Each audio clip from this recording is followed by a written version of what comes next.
Hola, hola, ¿qué tal? ¿Cómo está la gente Promed?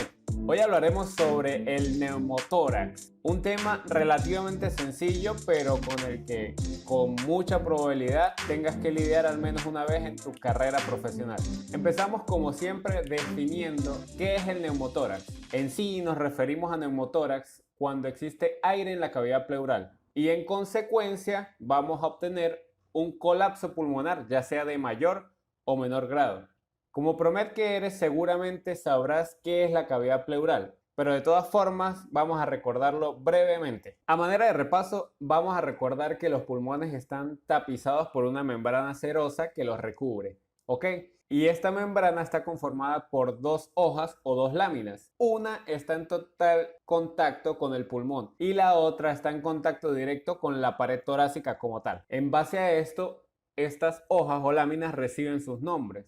Una es la hoja parietal y la otra es la hoja visceral. Resulta entonces que entre ellas dos se forma una especie de espacio virtual que contiene una pequeña cantidad de líquido. Este líquido funciona como un lubricante natural, más o menos semejante a lo que sucede en el pericardio. Ahora, debido a la constante reabsorción que tiene este líquido a través del sistema linfático, en la cavidad pleural se maneja unas presiones negativas de -2 a -10 centímetros de agua aproximadamente con respecto a la presión atmosférica. Pero ya que esto no es un video de anatomía ni de fisiología de la pleura, toda esta explicación, que es mucho más compleja de lo que les acabo de mencionar, lo podemos detallar en un video de anatomía y fisiología pleural. Si te interesa este video, déjalo en nuestros comentarios y suscríbete para que no te lo pierdas. Pero de todo lo anterior, lo que nos interesa recordar es que la cavidad pleural maneja presiones negativas con respecto al espacio alveolar. Y recordemos entonces que todas las presiones negativas actúan como una fuerza de succión. Esto es lo que hace que en el momento de la expansión torácica los pulmones se puedan insuflar y llenarse de aire. Entonces,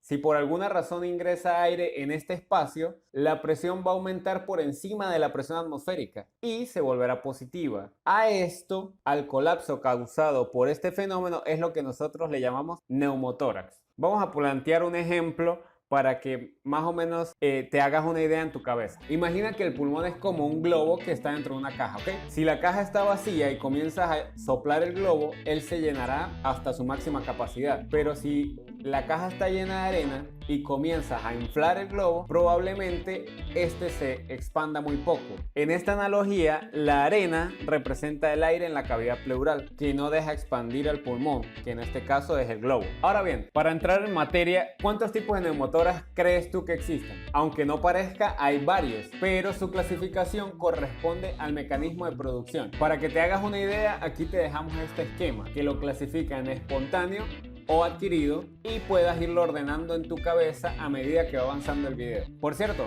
en la descripción de este video encontrarás un PDF que contiene toda la información sobre esta patología. Entonces, como dijimos hace rato, el neumotórax se clasifica en base al mecanismo de producción. ¿Ok? Entonces tenemos esta clasificación: espontáneo o adquirido. El neumotórax espontáneo, como lo dice su nombre, es un neumotórax que aparece de manera abrupta y sin ninguna causa aparente. Este tipo de neumotórax puede ser primario o secundario dependiendo de la presencia o no de una enfermedad de base. Por otro lado, encontramos entonces el neumotórax adquirido. Vale decir que este es un neumotórax que tiene su origen en una causa bien conocida y bien determinada. Y en este tipo se agrupan el neumotórax iatrogénico y el neumotórax traumático. Para hablar de forma puntual sobre lo que nos interesa de cada tipo de neumotórax, comenzaremos con este caballero, el neumotórax espontáneo primario. Es un cuadro clínico que está relacionado con la aparición de neumotórax en una persona sin ninguna enfermedad pulmonar previa, aparentemente. Suele ocurrir en personas jóvenes de alrededor de unos 20 años, delgadas, altas y más comúnmente en varones con hábito tabáquico. Aquí les va un dato bien interesante. El hábito tabáquico aumenta el riesgo de desarrollar un cuadro de neumotórax en un 12,3% frente al riesgo que tienen los no fumadores de un 0,1%. Vaya, vaya, otra razón para dejar de fumar, ¿eh? La contraparte del neumotórax espontáneo primario es este otro que tenemos aquí, neumotórax espontáneo secundario. Es un cuadro clínico que suele aparecer entonces en personas personas de edad avanzada y que por lo general tienen una enfermedad pulmonar subyacente. Usualmente está relacionado con EPOC. Sin embargo, también existen otras patologías que pueden desencadenar un neumotórax espontáneo secundario. Por este motivo, se puede decir que es un neumotórax que es más común en personas de edad avanzada. Hay diferencias, ¿verdad? Hablemos entonces del neumotórax adquirido. Recordemos que el neumotórax adquirido es aquel cuya causa o desencadenante se conoce perfectamente. Este lo podemos clasificar entonces en iatrogénico o traumático. El iatrogénico, el primero de ellos, es el que surge accidentalmente o no tras alguna intervención médica. Por ejemplo, el caso de una cateterización de vía venosa central, una punción para biopsia, una broncofibroscopia, por ejemplo, son ejemplos de él. Ahora, el neumotórax adquirido traumático es aquel que surge por acción de un traumatismo, ya sea abierto o cerrado, y que puede originar la pérdida de la indemnidad de las estructuras pulmonares. A ver, hablemos de ejemplos. Un neumotórax causado por un proyectil de arma de fuego es un ejemplo del subtipo abierto. ¿Por qué abierto? Porque la barrera que representa la piel fue interrumpida y la pleura está en contacto directo entonces con el aire ambiental. En este caso, el aire que se atrapa en la pleura procede del ambiente como tal. Su contraparte, un neumotórax adquirido traumático de tipo cerrado, es el que es causado, por ejemplo, en una fractura costal. En este caso, la costilla rota es capaz de romper el parénquima pulmonar y el aire que hay en los alvéolos sale al espacio pleural, acumulándose allí y causando el neumotórax. ¿Se entiende la diferencia? En el primero, el aire atrapado en la pleura proviene del aire ambiental, mientras que en el segundo, el aire proviene del espacio alveolar. Ha llegado el momento de hablar de la fisiopatología de esta enfermedad, este cuadro patológico tan complejo pero tan interesante de estudiar. La fisiopatología es un poco distinta según sea el tipo de neumotórax que estamos estudiando, es decir, según el mecanismo que la desencadena. En el caso de un neumotórax espontáneo primario, por ejemplo, la causa que lo origina a ciencia cierta no está bien conocida. Sin embargo, existen algunos autores que sostienen ciertas teorías, y estas teorías dicen que se basa en una ruptura de las bulas subpleurales, esta que les señalamos aquí, que en la mayoría de los casos aparecen en los vértices pulmonares. Ahora, como tú eres PROMED y lo que nos caracteriza a los PROMED es la curiosidad, seguramente te estás preguntando por qué es más común la ruptura en los vértices pulmonares. Bueno, hay varias cosas que lo explican. La primera de ellas, la presión intrapleural es menor en los vértices que en las bases. La segunda, la ruptura de las bulas que están en el ápice del pulmón es ocasionada por la isquemia relativa que existe en esta área del pulmón. Recordemos que a los vértices llega menor cantidad de sangre que a las bases pulmonares. Y la tercera que lo explica es que existe un mayor estrés mecánico en los vértices pulmonares debido al propio peso del pulmón y a la bipedestación. Entonces,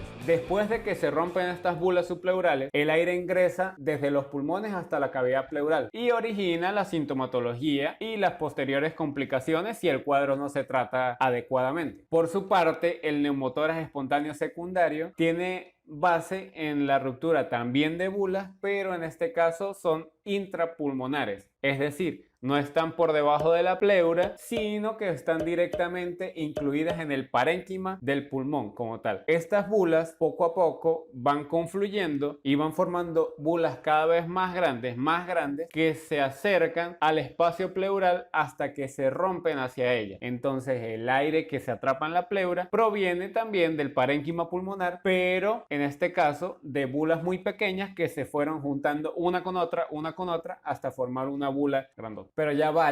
No todo es tan complejo como lo que acabamos de explicar. Vamos a hablar de los neumotórax adquiridos, ¿ok? La comprensión de lo que sucede con ellos no es más que aplicar la lógica y ya. Una vez que se rompe la pleura, ya sea desde el exterior, como el caso de una aguja, un proyectil de arma de fuego, o desde el interior, como en el caso que les planteamos de una costilla rota, el aire que proviene del medio externo se comienza a acumular en el espacio pleural y esto hace que se pierda la presión negativa. Ahora bien, algo que es similar en todos los cuadros, independientemente de la causa que le dé origen, es la repercusión clínica, una repercusión clínica bastante importante. La presencia de aire en la cavidad pleural hace que aumente la presión por encima de la presión atmosférica, que es la misma presión que se maneja en los alvéolos. Por lo tanto, el flujo de aire que proviene desde la atmósfera a través de las vías respiratorias se detiene y esto hace que el pulmón colapse. ¿Por qué colapsa el pulmón? Por la propia elasticidad intrínseca que tiene él. Recordemos que el pulmón está constituido por una serie de fibras elásticas. Una vez que el pulmón se colapsa, el flujo de aire se detiene a través de él y no se puede realizar con eficiencia el intercambio gaseoso. Pero para no abrumarte, hemos destinado esta patología a una serie de videos cortos de forma que puedas repasar los puntos que te interesen. El próximo video que vamos a hacer es sobre la clínica y el diagnóstico, así que suscríbete y no te lo pierdas.